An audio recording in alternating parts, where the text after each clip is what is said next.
a Deus, que bom que você veio aqui à casa do Senhor, que bom que você veio para ouvir uma palavra, para cultuar juntamente com os irmãos, para louvar o Senhor. E, irmãos, não tem nada melhor do que estarmos na casa do Senhor, não tem nada melhor do que podermos estar em comunhão com os irmãos, não tem nada melhor do que podermos ter esse privilégio de poder adorar o único Deus de nossas vidas, adorar aquele que nos tirou do lamaçal do pecado, nos transportou para o reino do Filho do seu amor, de louvar o nome daquele que tem nos sustentado a cada dia, de louvar o nome daquele que tem nos guardado, de louvar o nome daquele que tem nos sustentado. A palavra de Deus vai dizer: até aqui nos ajudou o Senhor, e por isso nós estamos alegres.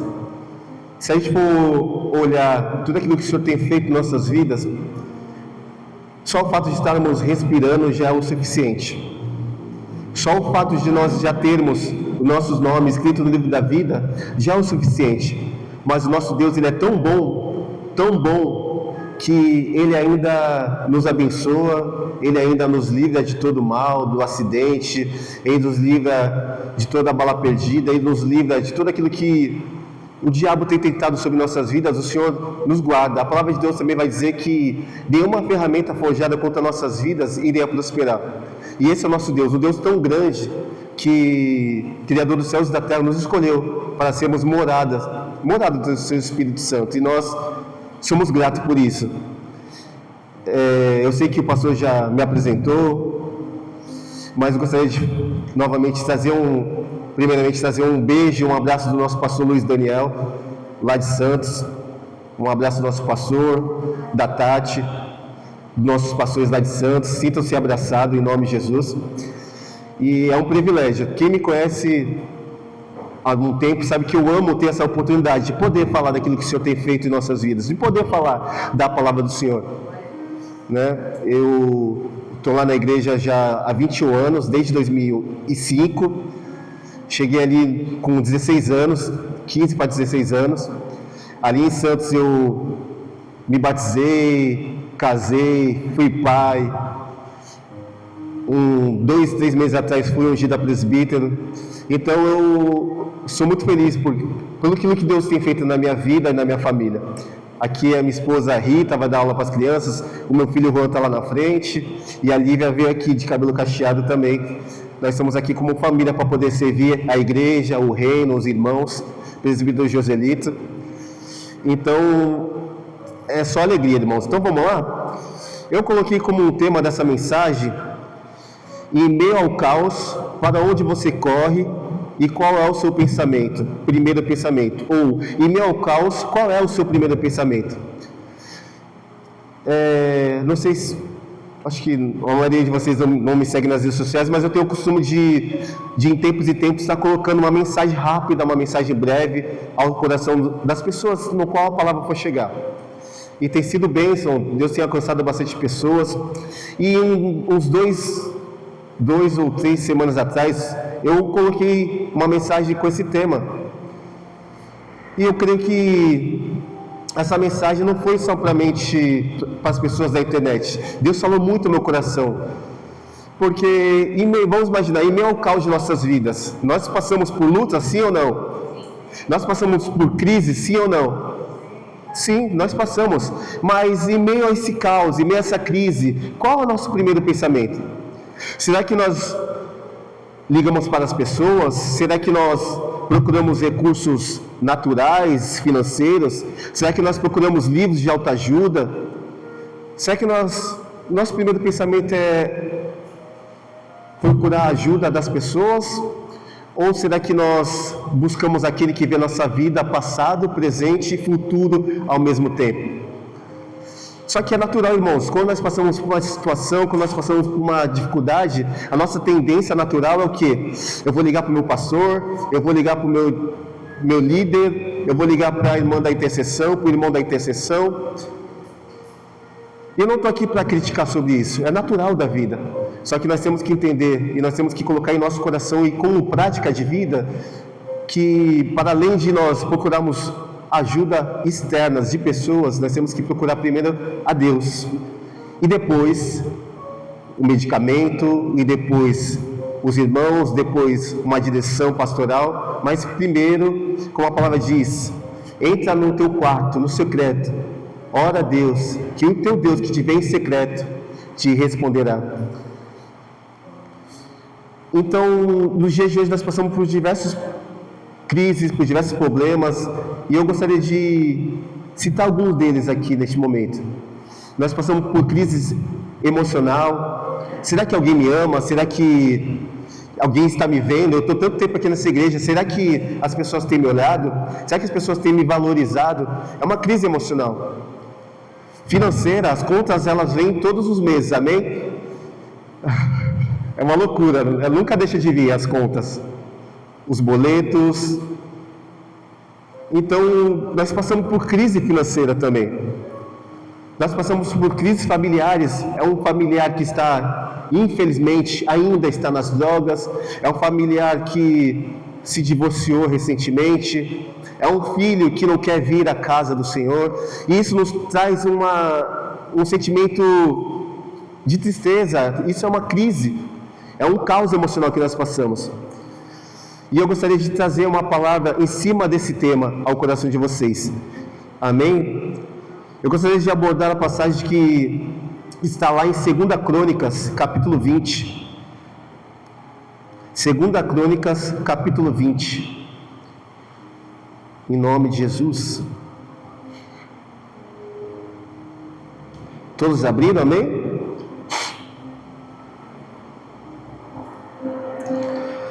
A palavra de Deus vai dizer assim: depois disso, os filhos de Moabe e os filhos de Amon, com alguns dos meunitas, vieram a peleja contra Josafá. Então vieram alguns que avisaram a Josafá, dizendo: grande multidão vem contra ti, da além do mar e da Síria. Eis que já estão em Azazon Tamar, que é em Gede. Então Josafá teve medo e se pôs a buscar ao Senhor. E apregoou um jejum em todo Judá. Judá se congregou para pedir socorro ao Senhor. Também de todas as cidades de Judá veio gente para buscar ao Senhor. Pôs-se Josafá em pé na congregação de Judá e de Jerusalém, na casa do Senhor, diante do pátio novo, e disse: Ah, Senhor, Deus de nossos pais, porventura não és tu Deus nos céus? Não és tu que dominas sobre todos os reinos dos povos? Na tua mão está a força e o poder, e não há quem te possa resistir. Porventura, ó nosso Deus, não lançaste fora os moradores dessa terra de diante de teu povo de Israel? E não deste para sempre a posteridade de Abraão, teu amigo? Habitaram nela e nela edificaram um santuário ao teu nome, dizendo: se algum mal nos sobrevier, a espada por castigo, peste ou fome, nós nos apresentaremos diante desta casa e diante de ti, pois o teu nome está nesta casa, e clamaremos a ti na nossa angústia, e tu nos ouvirás e livrarás. Agora, pois, eis que os filhos de Amon e de Moabe e os do monte Seir, cujas terras não permitiste a Israel invadir, quando vinham da terra do Egito, mas deles se desviaram e não nos destruíram. Eis que nos dão a pago isso, vindo para lançar-nos fora da tua possessão que nos deste em herança. Ah, nosso Deus, acaso não executarás tu o teu julgamento contra eles? Porque em nós não há força para resistirmos a essa grande multidão que vem contra nós.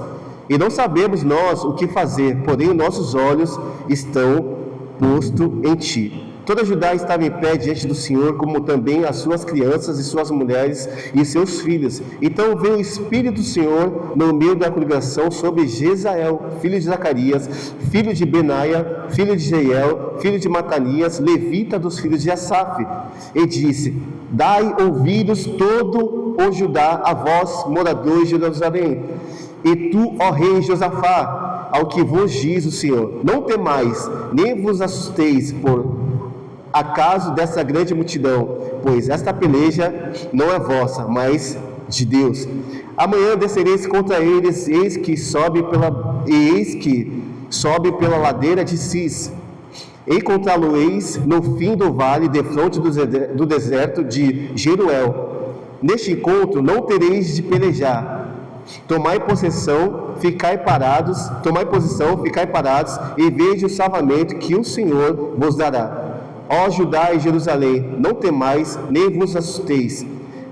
Amanhã saireis ao encontro, porque o Senhor é convosco. Então Josafá se prostrou com o rosto em terra, e toda Judá e os moradores de Jerusalém também se prostraram perante o Senhor e adoraram.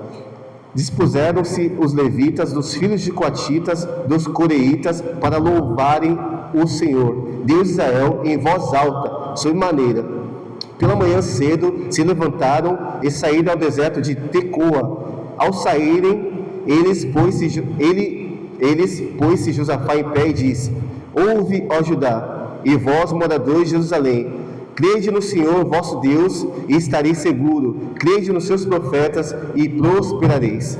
Aconselhou-se com o povo e ordenou cantores para o Senhor que vestidos de ornamentos sagrados e marchando em frente do exército, louvassem a Deus, dizendo: Rendei graças ao Senhor, porque a sua misericórdia dura para sempre. Tendo eles começado a cantar e a dar louvores, pois o Senhor emboscadas contra os filhos de Amon e Moabe, e o monte Seir que vieram contra Judá foram desbaratados, porque os filhos de Amon e Moabe se levantaram contra os moradores do monte Seir para destruir e exterminar, e tendo eles dado cabo dos moradores de Seir, ajuntaram uns aos outros a destruir. Só até aqui, irmãos. Irmãos, antes de discorrer essa mensagem, gostaria de trazer um contexto histórico só para a gente poder entender um pouquinho dessa mensagem. Primeira e Segunda Crônicas vai falar sobre a genealogia, do capítulo 1 ao capítulo 9. Depois vai falar do capítulo 10 ao capítulo 29, vai falar sobre o reinado de Davi. Depois sobre a arca e o templo. Segunda Crônicas vai falar sobre o reinado de Salomão, de 1 ao capítulo 9. Vai falar sobre a divisão do reino, do capítulo 10 ao 36, reino do norte, reino do sul.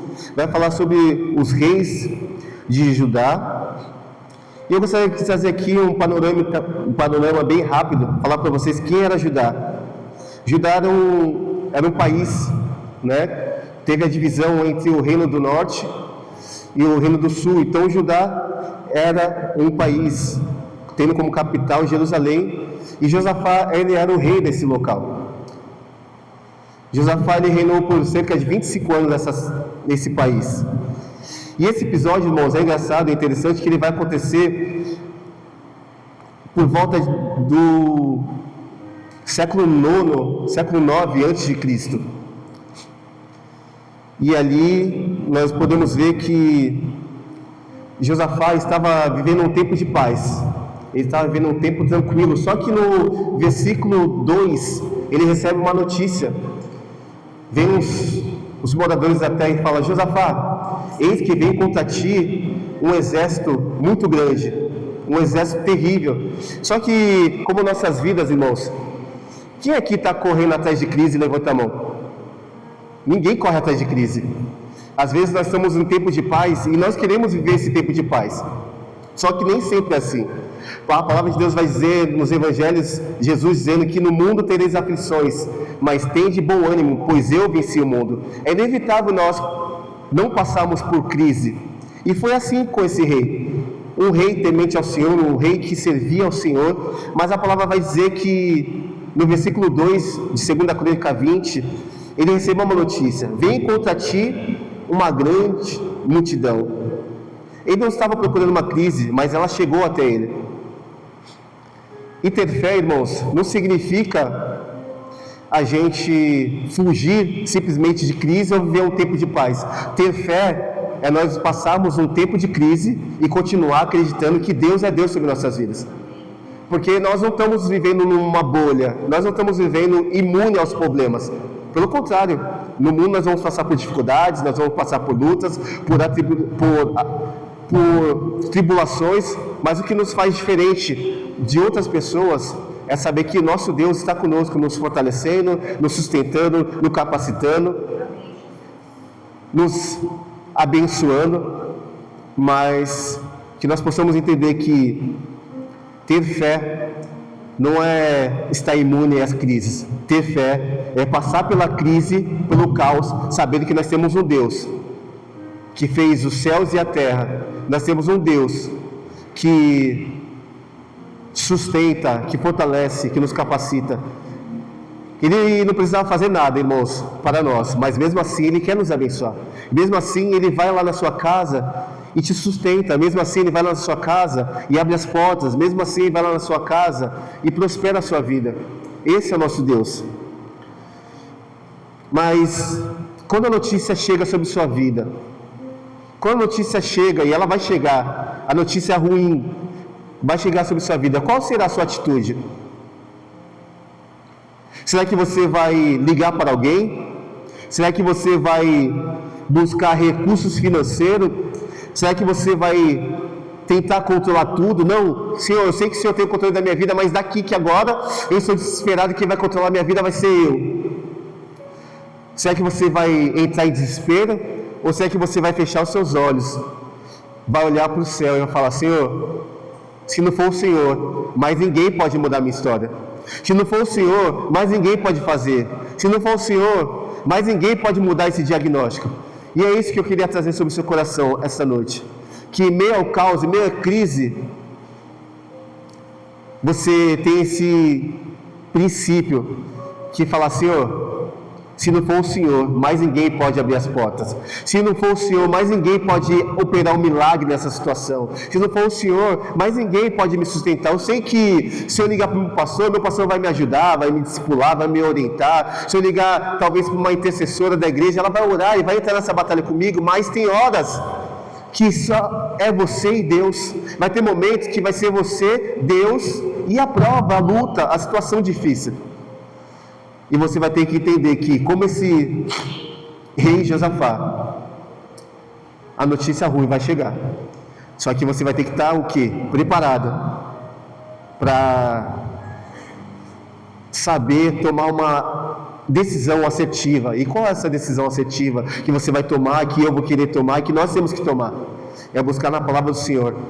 É buscar direção em Deus. É buscar direção no Pai, que eu tenho certeza que teu Deus vai te dar um direcionamento. Eu tenho certeza que teu Deus vai te dar uma palavra, vai te dar um auxílio, vai te dar um recurso, e vai usar pessoas também, porque Deus, Ele usa pessoas para nos abençoar. Amém? Deus usa pessoas para te trazer uma palavra, para te ajudar financeiramente. Deus usa pessoas para te ajudar em oração. Deus usa pessoas para te ajudar em serviço. Às vezes você está passando por uma dificuldade na sua casa, talvez precisa pintar a sua casa, talvez você precisa se mudar, e vai se levantar pessoas para te ajudar. Irmãos, conta comigo, eu vou te ajudar a pintar, eu vou te ajudar a fazer essa mudança, eu vou te ajudar a talvez trazer uma refeição aqui, porque eu sei que você nessa situação toda, você não tem nem tempo para parar para fazer uma comida. Eu vou trazer aqui uma... Então Deus usa pessoas. Só que o interessante, irmãos, que no versículo 3 a palavra vai dizer também assim: então Josafá teve medo e se pôs a buscar o Senhor. Isso é muito interessante, irmãos, que é normal ou não é normal ter medo? Super normal e super aceitável também. Só que o medo, ele não pode nos parar. O medo não pode nos neutralizar. Sentir medo é normal sentir medo. Só que a própria Bíblia diz que o rei de Judá teve medo. Vamos imaginar, um rei tinha soldados, um rei tinha poder, tinha autoridade, ele teve medo. Imagine nós, às vezes nós temos medo de inseto, de barata, de lagartixa. Tem uma vez que a minha esposa entrou uma lagartixa lá, ela quase não foi dormir na rua por causa daquela lagartixa. Até eu não pegar aquela lagartixa, meu Deus do céu. Tem umas reportagens uns anos atrás que uma moça colocou fogo em casa por causa de uma lagartixa. Então nós temos medo de situações assim que aos nossos olhos... Deixa eu só consertar. Tem fobias e nós temos que respeitar as fobias, né? Tem pessoas que têm medo de escuro, tem pessoas que têm medo de barata, está tudo bem. Mas isso não pode não chegar ao ponto de nos neutralizar. Ah, eu não vou dormir porque tem um inseto, eu não vou deixar de fazer porque tem uma situação, isso, A ou B. Mas nós temos que passar por cima e não ser governado pelo medo. Nós temos que crer que Deus, Ele vai nos sustentar. Por isso que a palavra tão linda diz que eis que estarei convosco todos os dias. Nós temos que ter esse entendimento que até no caos, na crise, no medo, o nosso Deus está conosco, nos sustentando, nos fortalecendo, falando: eu estou contigo, eu estou aqui, olha para mim. Não olha para o lado, para o outro, para as circunstâncias, para as adversidades. Olha para mim, eu estou contigo. Só que é complicado, irmãos, porque nós sabemos, nós aprendemos, nós somos nutridos de informações nos cultos, nos nossos devocionais. Nós sabemos que não podemos ter medo, mas mesmo assim o medo bate à nossa porta e nós paramos. Só que eu gostaria de trazer algo sobre o seu coração. Que nós não podemos ser governados pelo medo. Nessa ocasião, o medo foi uma reação. Mas o buscar a Deus foi uma decisão. Às vezes o medo vai ser uma reação. Ai, meu Deus! Mas a nossa decisão é falar: eu vou enfrentar, eu vou avançar, eu vou passar por essa tempestade, eu vou caminhar, eu não vou parar, eu vou andar, eu vou conquistar, eu vou avançar, eu vou receber. Porque se nós ficarmos neutralizados, às vezes a bênção está ali na nossa frente e nós não alcançamos porque nós paramos. E a bênção está tão perto de nós, mas devido ao medo tomar conta de nós. E quando o medo toma conta de nós, é instintivo, o medo vai tomar conta da sua mente vai fazer seu corpo paralisar e você não vai conseguir dar passos porque você não vai sair do lugar porque você está sendo governado pelo medo. Mas quando você quebra, rompe com isso, você vai avançar, você vai conquistar, você vai ser abençoado. Amém? Recentemente, umas 2 semanas atrás, nós recebemos também uma notícia dessa, desesperadora. Era uma segunda-feira e uma amiga nossa manda uma mensagem e fala: Gui, Rita, a Raquel, ela entrou no hospital e os médicos disseram que é um AVC hemorrágico, só um milagre. Então ali, depois daquela notícia tão triste, tão devastadora, nós, em meio do caos, em meio ao problema, qual é o seu primeiro pensamento? Ou qual é a sua primeira atitude? Então nós buscamos, nós oramos, mesmo sabendo que estava na mão do Senhor fazer o milagre, trazer a vida ou trazer a morte. Mas eu gostaria de trazer um paralelo nessa situação. Tem situações em nossas vidas que nós não sabemos qual vai ser o resultado de Deus, mas nós sabemos quem é o Deus que tem o dono da vida.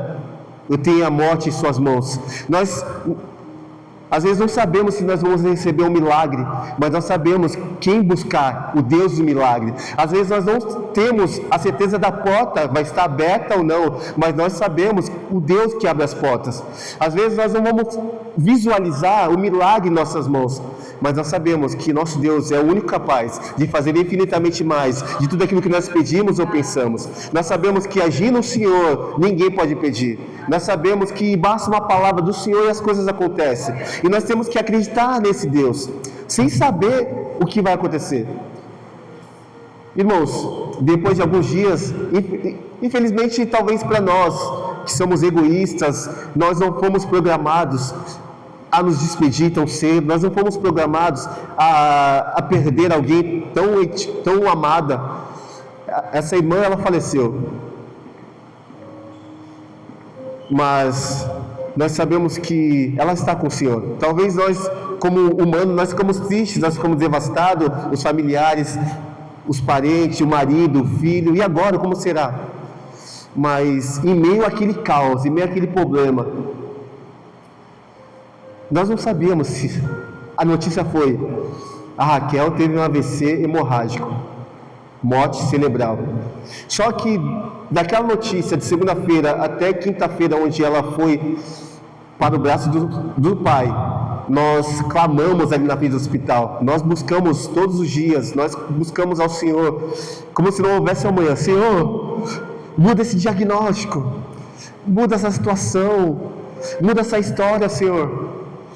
E tão lindo que no meio daquela situação toda, daquele caos todo, o irmão falou, o marido dela, falou: Gui, eu não sei o que fazer, mas eu só sei uma coisa: para onde nós iremos, se só o Senhor tem palavras de vida eterna? E aquilo ficou marcado muito no meu coração. Às vezes nós não sabemos para onde ir, o que fazer, o desespero vai tomar conta do nosso coração, ainda mais quando cara, eu fiquei assim. Ela é uma irmã de infância, mas imagine o marido, imagine os pais, imagine o filho. É desespero, é uma loucura, mas ele trouxe essa palavra de esperança. Para onde nós iremos, se só o Senhor tem palavra de vida eterna? Eu não sei se Deus vai curar a minha esposa, eu não sei se o Senhor vai trazer vida, mas eu sei que Deus, Ele ainda é Deus. Eu não sei se Deus vai tirar ela daquele quadro irreversível. O médico disse, no primeiro momento que ela teve aquela tomografia, é irreversível. Mas eu sei que Deus é Deus, Ele pode mudar a história, mas se Ele não mudar, Ele vai continuar sendo Deus. Então esse sentimento, esse princípio e essa perspectiva de vida que nós temos que ter, mesmo o Senhor fazendo ou não fazendo, Ele é Deus, Ele é o dono da vida, Ele é o dono do milagre. Vai ter momento que Ele vai fazer o milagre, vai ter momento que Ele vai ressuscitar. Tem testemunho na nossa igreja que teve um retiro, que o menino se afogou ali na piscina e os irmãos clamaram, o apóstolo clamaram, a bispa clamou, quem estava ali naquele retiro clamou, e aquele menino que tinha sido, já estava em óbito, todo roxo, ele voltou à vida, mas dessa vez não. E Deus, Ele é Deus ainda, fazendo ou não fazendo, Ele continua sendo Deus.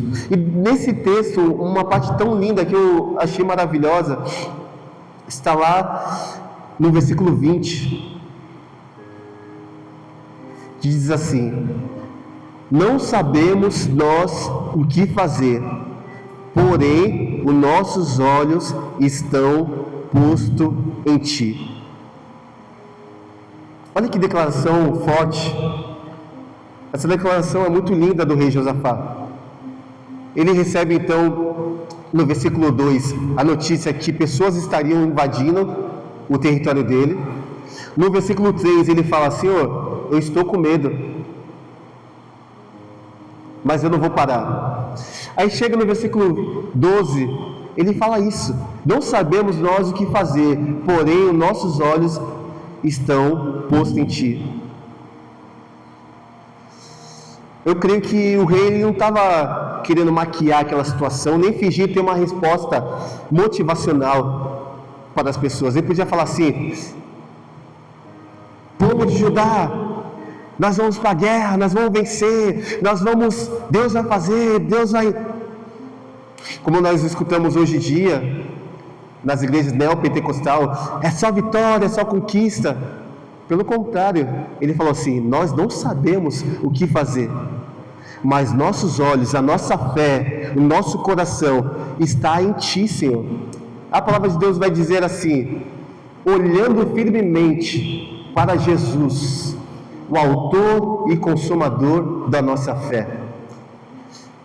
Essa tem que ser a nossa decisão, essa tem que ser a nossa posição, que no meio do caos nós temos que olhar para aquele que pode mudar o diagnóstico, para aquele que pode mudar essa situação, para aquele que pode mudar a tempestade, para aquele que pode mudar o caos, a crise. Esse tem que ser nosso primeiro pensamento, mesmo não sabendo o que vai acontecer amanhã, mesmo não sabendo se Deus vai fazer ou não. Josafá aqui não sabia que Deus ia abençoar, Josafá não sabia que Deus ia dar vitória. Só depois de alguns versículos, o levita Geisel, ele vai receber a visitação do Espírito Santo. Então ele profetiza para o povo: povo de Judá, vós que estáis aqui, Não tenha medo, porque essa peleja vós não irão pelejar, essa peleja é minha, e eu darei vitória a vocês. Mas aqui nesse versículo 12, ele não tinha essa confirmação de Deus. Mas mesmo sabendo que viria uma grande multidão contra o seu povo, um povo pequeno comparado àquele exército que ia vir contra ele, ele não perdeu a fé. Isso é muito lindo. Não sabemos nós o que fazer, porém nossos olhos estão postos em Ti, porque a palavra vai dizer: clame a mim e eu responder-te-ei e anunciar-te-ei coisas grandes e firmes que tu ainda não sabes. Salmos vai dizer: elevo meus olhos para os montes, da onde virá meu socorro? Meu socorro vem do Senhor, que criou os céus e a terra. Então, vai ter situação, irmãos e irmãs, que você vai estar passando, e você vai ter que falar isso: Senhor, Senhor, somente do alto vai vir o socorro, somente do Senhor. O Senhor é o dono do ouro e da prata, o Senhor é o Criador dos céus e da terra, o Senhor tem o domínio em tuas mãos. A tua palavra diz que agir no Senhor ninguém pode pedir. A tua palavra vai nos dizer que em Ti nós somos mais que vencedores. A tua palavra vai dizer que por mais que as coisas não, aos nossos olhos, pareçam irreversíveis, o Senhor pode mudar esse diagnóstico. Como foi em diversas passagens, diversos cenários da palavra do Senhor, o Senhor, quando ele tinha um propósito, nós temos que entender isso também. Quando o Senhor tem um propósito de fazer, de agir, de operar, Ele vai fazer. Mas quando o Senhor também não tem o propósito nas nossas vidas de fazer, Ele não vai fazer também. Cabe a nós entendermos aquilo que o Senhor quer fazer em nossas vidas. Porque não adianta a gente espernear, gritar, se debater, se o Senhor não for da vontade dele fazer em nossas vidas, Ele não vai fazer.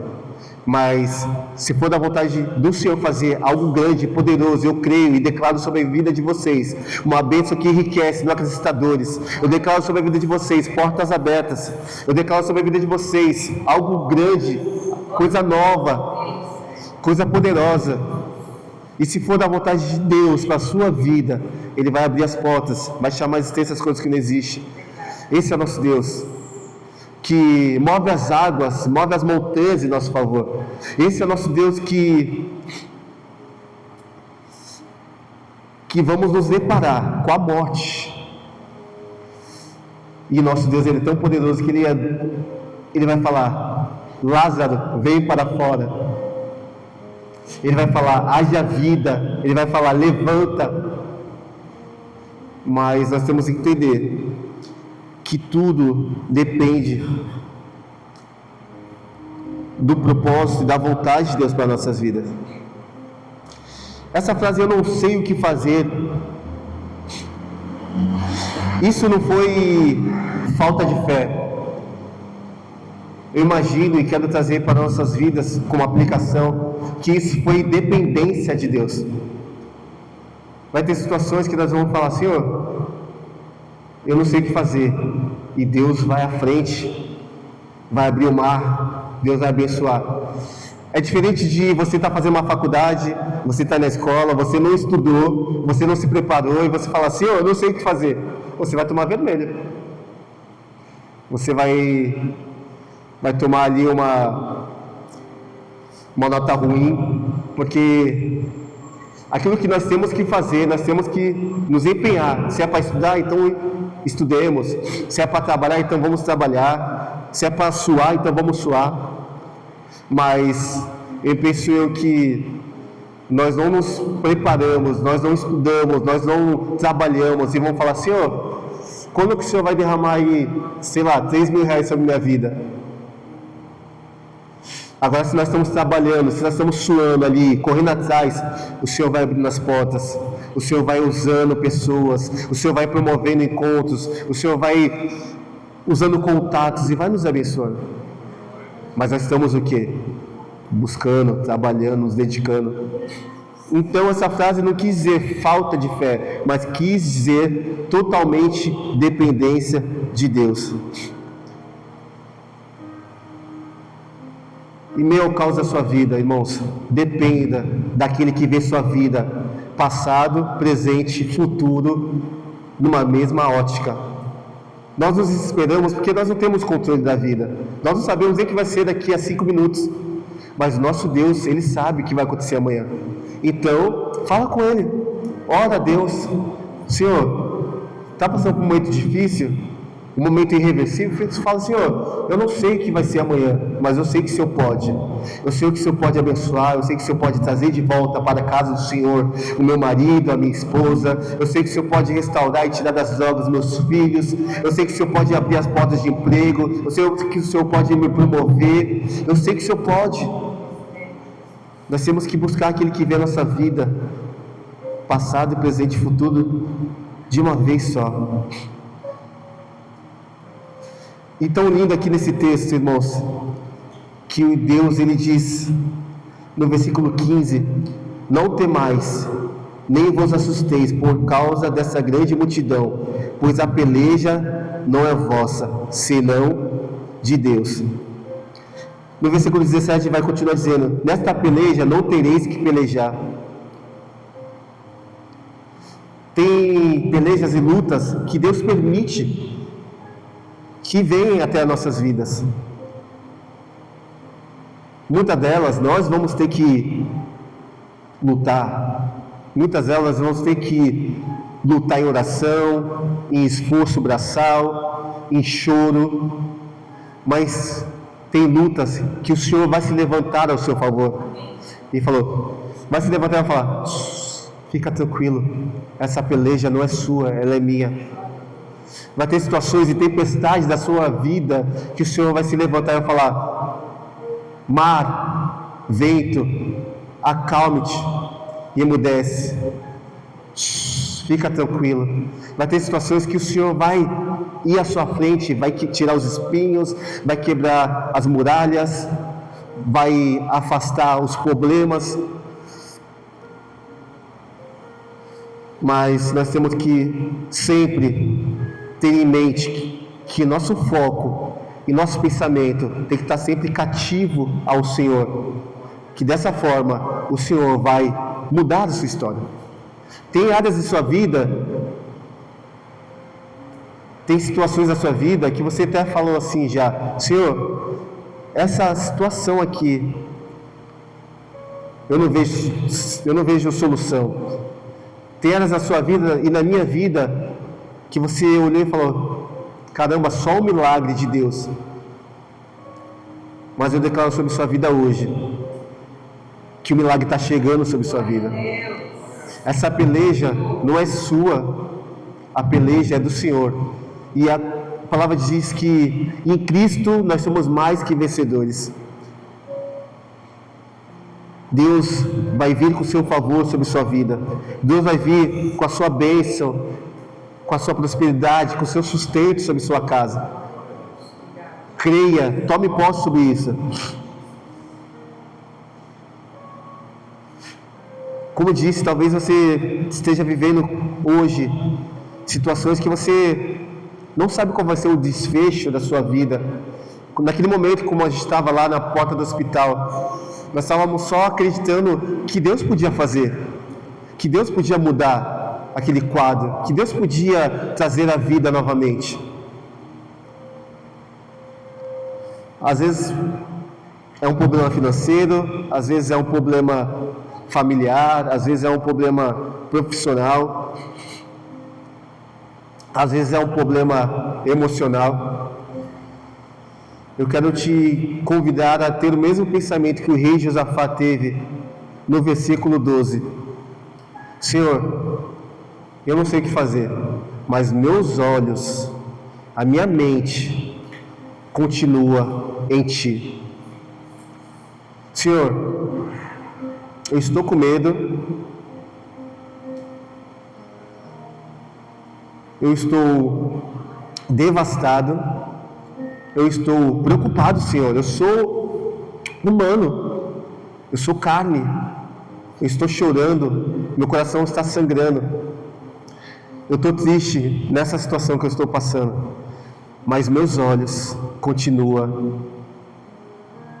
no Senhor, porque eu sei que é do alto que vem meu socorro, eu sei que é do alto que vai vir o meu sustento, eu sei que é do alto que vai vir o milagre, eu sei que é do alto que vai vir a solução, eu sei que é do alto que vai vir o desfecho, mas que eu possa estar pronto, Pai, para a Tua resposta, sendo ela positiva ou sendo ela negativa. Senhor Jesus, que o Senhor possa me dar maturidade espiritual para poder entender que o sim é do Senhor, mas o não também é do Senhor. Que o Senhor possa me dar maturidade espiritual para poder entender e continuar vivendo, buscando o Senhor. E que com isso tudo que aconteceu, eu possa ter uma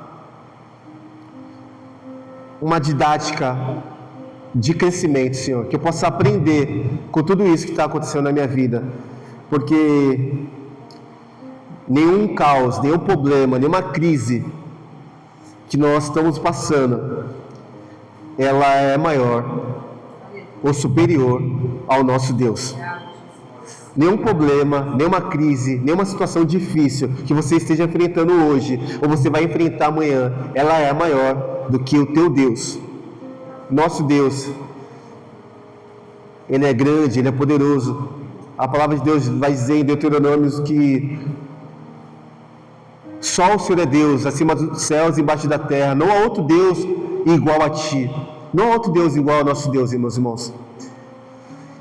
E quando o nosso Deus, Ele quer nos abençoar, Ele quer nos usar, Ele quer nos ensinar, Ele usa da sua multiforme graça para fazer isso. Amém? Eu coloquei uma frase aqui, gostaria que vocês guardassem no seu coração. Ela diz assim: quando você não souber o que fazer, não deixe o caos escolher para onde seus olhos irão. Levante seus olhos para Deus. Quando você não souber o que fazer, não deixe o caos escolher para onde seus olhos irão. Levante seus olhos para Deus. Talvez você não saiba qual será o resultado da sua batalha, mas pode decidir hoje quem será o primeiro a quem você vai correr quando ela começar. Deus não prometeu que nunca enfrentaríamos o caos. Ele prometeu que no meio dele não estaríamos sozinhos. Então, são decisões nossas. Tem coisas que Deus faz e tem coisas que nós fazemos.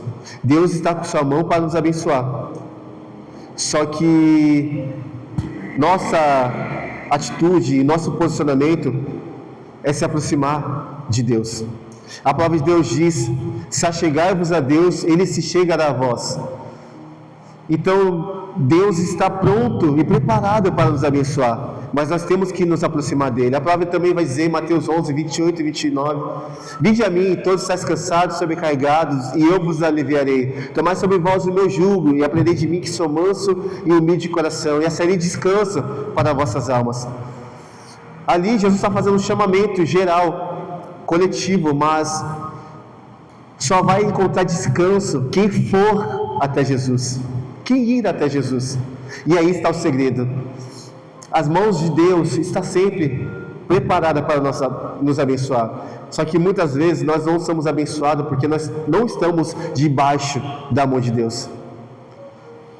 O Senhor está sempre pronto a nos sustentar. Só que a maioria das vezes, no meio do caos, no meio do problema, nós não olhamos para Jesus, nós não olhamos para Deus, nós olhamos para a situação, nós olhamos para a circunstância, nós olhamos para os problemas, nós olhamos para o caos, nós olhamos agora, nós não temos dinheiro, e agora eu estou desempregado, e agora eu não tenho gás, e agora eu não tenho a mistura de amanhã, e agora eu não tenho o dinheiro para pagar as contas. Nós olhamos para tudo e para todos, mas nós esquecemos de que o nosso primeiro pensamento tem que ser olhar para Deus, porque Ele que vai te dá o fôlego de vida para você trabalhar, Ele que vai abrir as portas, Ele que vai usar as pessoas, Ele que vai usar situações, contexto, realidade, encontros, para quê? Para te abençoar e para te sustentar. Amém? Gostaria que os irmãos estivessem de pé, em nome de Jesus.